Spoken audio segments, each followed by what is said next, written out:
এই প্রখর গরমে রোদ থেকে এসে খাওয়ার জন্য যদি ঠান্ডা ঠান্ডা এক গ্লাস বেলের শরবত পাওয়া যায় তাহলে মন প্রাণ জুড়িয়ে যায়, তাই না? হ্যালো ফ্রেন্ডস, আমি সুমির রান্নাঘরে আপনাদের সবাইকে স্বাগত জানাচ্ছি। আজকে আমি আপনাদের সাথে শেয়ার করব রিফ্রেশিং আর হেলদি বেলের শরবতের রেসিপি।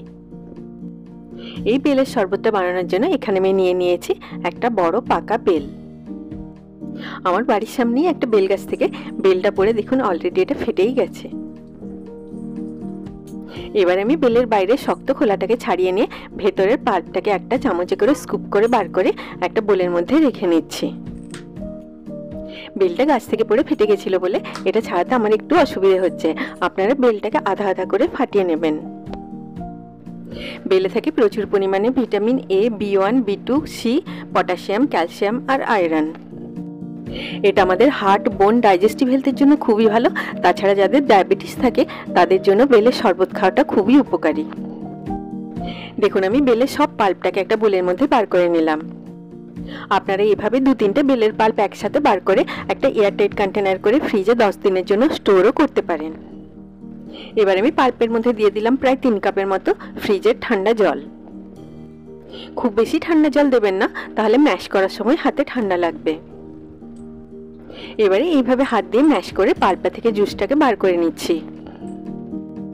আমার এই ভিডিওটি যদি আপনাদের ভালো লাগে আপনারা নিশ্চয়ই লাইক করবেন। আপনাদের লাইক আমাকে মোটিভেট করে আরো বেশি ভিডিও বানানোর জন্য। দেখুন বেলের জুস রেডি হয়ে গেল।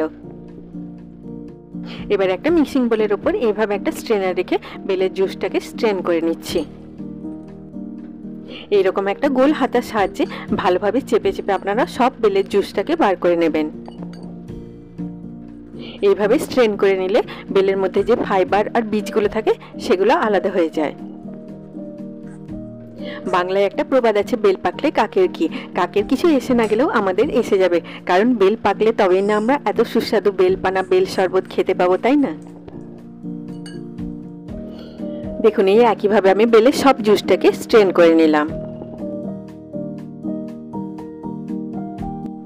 এবার একটা হামালদিস্তার মধ্যে নিয়ে নিলাম বেশ কয়েকটা ফ্রেশ পুদিনার পাতা। পুদিনার পাতাগুলোকে দেখুন এইভাবে একটু থেতো করে নিলাম। এই পুদিনার পাতা দিলে বেলের শরবতটা খুব রিফ্রেশিং হয়। আপনারা বেলের সাইজ অনুযায়ী জলটা দেবেন। দেখুন বেলের জুসের কনসিস্টেন্সিটা এরকম ঘন থাকবে। এবার এর মধ্যে দিয়ে দিলাম 1 টিস্পুন রোস্ট করা জিরের পাউডার, দিয়ে দিলাম 1 টিস্পুন বিট নুন বা ব্ল্যাক সল্ট, দিয়ে দিলাম 1/2 টিস্পুন গোলমরিচের গুঁড়ো আর 1 টেবিলস্পুন গুড়ের পাউডার। গুড়টা কতটা দেবেন সেটা ডিপেন্ড করছে বেলটা কতটা মিষ্টি তার উপরে। দিয়ে দিলাম 1 টিস্পুন পাতিলেবুর রস।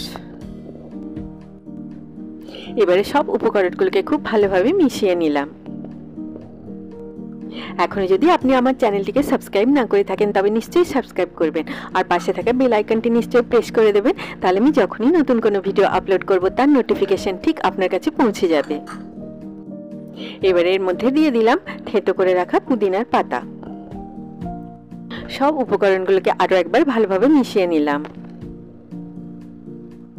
এই বেলের শরবতটা রিফ্রেশিং হওয়ার সাথে সাথে খুব হেলদিও।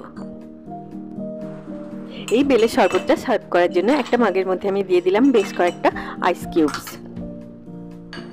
এবারে মাগটা ভরে দিলাম বেলের শরবত দিয়ে।